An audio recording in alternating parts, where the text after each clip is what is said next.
Shalom teman-teman TBJ yang luar biasa. Bagaimana kabar kalian hari ini? Mari kita saksikan video yang menarik berikut ini. He made a decision to sacrifice his life for the sins of the entire world. Jesus famously said, "Here at the top of the mountain, if anyone slaps you on the right cheek, turn to them the other cheek also. Because an eye for an eye and the world goes blind." That's why forgiveness is important. When you don't forgive and you hang on to anger, what it does, it creates something inside of you. It's almost like a poison. But once you forgive, you are freed.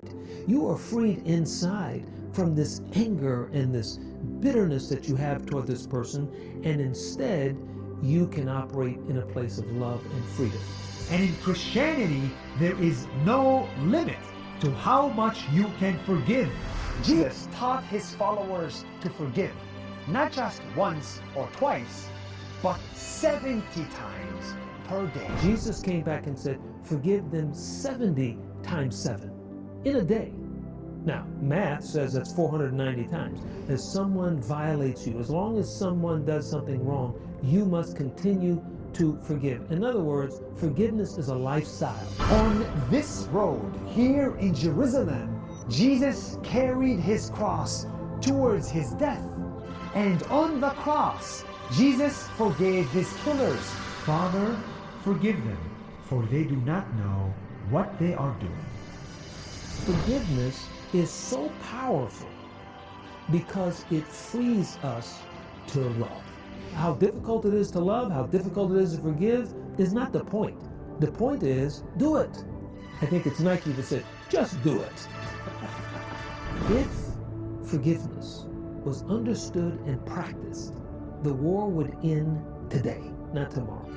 If Jesus is willing to wash the feet of others to show love, then we can show love to our neighbor by cleaning our driveway.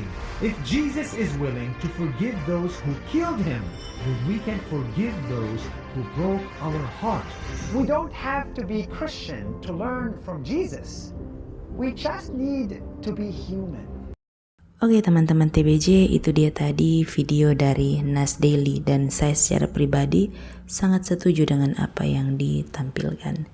Mungkin ada di antara kalian yang belum pernah mendengar ataupun ada yang sudah mendengar tetapi belum begitu mengenal tentang siapa pribadi Yesus. Dalam momen kali ini saya sangat tertarik untuk membahas tentang apa tujuan dari kedatangan Yesus ke dalam dunia. Ketika kita betul-betul mempelajari tentang tujuan kedatangan Yesus ke dalam dunia, maka di saat yang sama juga teman-teman akan lebih mengenal siapa pribadi Yesus tersebut.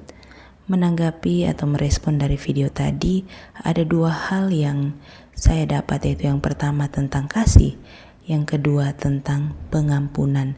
Dan inilah tujuan dari kedatangan Yesus. Dalam Yohanes 3 ayat 16 dikatakan, karena begitu besar kasih Allah akan dunia ini, sehingga ia mengaruniakan anaknya yang tunggal, supaya setiap orang yang percaya kepadanya tidak binasa, melainkan beroleh hidup yang kekal.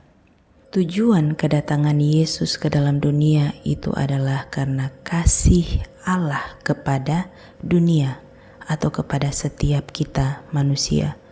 Manusia telah berbuat dosa dan kehilangan kemuliaan Allah. Kita semua tahu bahwa akibat dari dosa adalah kematian kekal di neraka. Allah tidak ingin melihat orang-orang yang dikasihinya binasa di dalam neraka.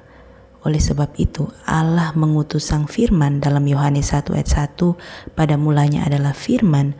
Firman itu bersama-sama dengan Allah dan Firman itu adalah Allah.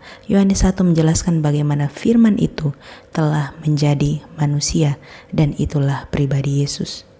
Allah mengutus Sang Firman itu menjadi manusia. Kenapa harus menjadi manusia? Karena syarat dari penghapusan dosa itu adalah kurban darah. Oleh sebab itu Sang Firman datang mengambil rupa manusia itu dan menjadikan dirinya sebagai kurban penghapus dosa manusia. Tidak ada kasih yang lebih besar daripada kasih seorang sahabat yang memberikan nyawa bagi sahabatnya. Dan inilah teladan yang Yesus berikan kepada kita. Ia mengasihi kita lewat apa yang Ia telah kerjakan, yaitu berkurban untuk menebus setiap dosa-dosa kita. Ketika kita percaya kepada Yesus sebagai Tuhan dan Juru Selamat di dalam hidup kita, maka di saat itu kita telah berpindah dari kegelapan kepada terang, dari kematian kepada kehidupan yang kekal bersama-sama dengan Tuhan Yesus di surga.